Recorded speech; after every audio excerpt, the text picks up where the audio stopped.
একটা সংসারে কম বেশি অনেক কাজ থাকে, তো টুকটাক সবকিছুই নিজের গুছিয়ে নিতে হয়, না হয় সবকিছুই এলোমেলো হয়ে যায়। তো আমি আপনাদের সাথে সকাল থেকে সারাদিনের ব্লগটা আজকে শেয়ার করছি। প্লিজ স্কিপ না করে ফুল ভিডিওটা দেখবেন। আশা করি আজকের ব্লগটা অনেক অনেক ভালো লাগবে। সকাল থেকে সারাদিনের ব্লগটা আমি আজকে আপনাদের সাথে শেয়ার করছি। আপনারা যারা আমার ফেসবুক পেজটাকে এখনো ফলো বাটনে ক্লিক করেন না, এক্ষুনি করে দেন আর লাইক কমেন্ট এন্ড শেয়ার করবেন কিন্তু। আর যারা ইউটিউব চ্যানেল থেকে আমার ভিডিওটা দেখে থাকেন তারা কি করে লাইক এন্ড সাবস্ক্রাইব করবেন, বেল আইকনে ক্লিক করতে কিন্তু ভুলবেন না প্লিজ। আসসালামু আলাইকুম, আমি সাথী। আলহামদুলিল্লাহ আমি ভালো আছি, আশা করি আপনারাও ভালো আছেন। প্রতিদিনের মতো আজকেও আমি আপনাদের মাঝে ডেইলি ব্লগ নিয়ে হাজির হলাম। প্লিজ স্কিপ না করে ফুল ভিডিওটা দেখবেন। আশা করি আজকে ডেইলি ব্লগটা আপনাদের সবার কাছে ভালো লাগবে। তাহলে চলুন আজকের সকালের বৃষ্টি দিয়ে আজকে আমার সুন্দর ব্লগটা শুরু করে ফেলি। ঘুম থেকে উঠে আমি দরজাটা খুলে একটু বৃষ্টিটা হাতে নিচ্ছি। আমার খুবই ভালো লাগছে, কিন্তু এভাবে যে করলাম সেটা কেন করলাম সেটাই বুঝলাম না। তো যাই হোক, বৃষ্টির ফিলটা নিলাম আলহামদুলিল্লাহ। তো আজকে আর নাস্তা বানাই, পোলাও চাউলের যাও রান্না করেছিলাম,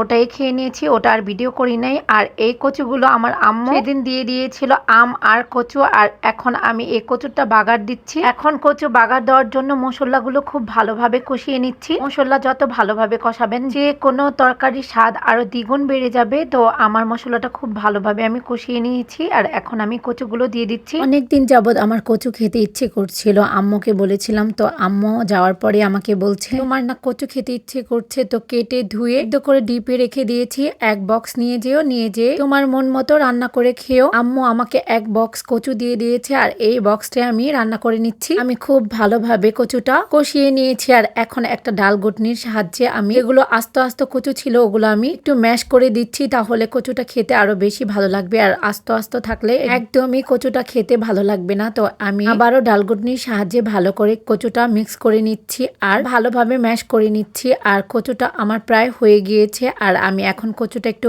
বেশি করে ভাজা ভাজা করে নিচ্ছি, কারণ আমার ভাজা ভাজা কচু অনেক ভালো লাগে। আজকে দুপুরে রান্না করেছি কচু বাগার আর হচ্ছে পেঁপে তরকারি। আর এখন মাংস খেতে খেতে আর ভালো লাগে না, একটু তরকারি রান্না করলাম। আর কচু দিয়ে তো আমি আলহামদুলিল্লাহ মাশাল্লাহ এক প্লেট ভাত খেয়ে নিব। যাই হোক, এখন আমি কিছু ধনিয়া পাতা উপর দিয়ে দিচ্ছি পেঁপে তরকারি। আজকের জন্য আলহামদুলিল্লাহ রান্না কমপ্লিট। আর ভিডিওর প্রথমেই তো আমি আপনাদের সাথে বললাম, একটা সংসারে মেয়েদের অনেক কাজ থাকে, সবকিছু নিজেরই হাতে গুছিয়ে নিতে হয়, না হয় এলোমেলো হয়ে যায়। আমার সংসারের কাজ আমি কিভাবে করতে হবে, কি করতে হবে সেটা আমার থেকে ভালো আর কেউই জানে না। কিন্তু এখন আমার চাদরটা পাল্টাতে হবে, এটা তো আমি ছাড়া আর কি কেউ জানবে বলেন তো। যাই হোক, অনেকদিন ছিল চাদরটা বিছানো, চাদরটা আমি পাল্টিয়ে নিলাম। আর এখন ওই তো আম্মু যে আমার ছেলেকে আম দিয়ে দিয়েছিল, এখন ছেলে বলছে আম্মু কিছু আম কাটো, খাই, না হলে নষ্ট হয়ে যাবে। তো ছেলেকে বললাম আচ্ছা আমি দিচ্ছি। কিন্তু বৃষ্টি হচ্ছে, ছেলে স্কুলে যেতে পারেনি, ও বাসায় আছে। তো দরজা লাগিয়ে এসি ছেড়ে বসে আছে। আর বৃষ্টি হলে কি হয়, গরম তো লাগেই। তো আমি পিছন দিয়ে সিটকারি লাগিয়ে নিয়েছিলাম। আর এখন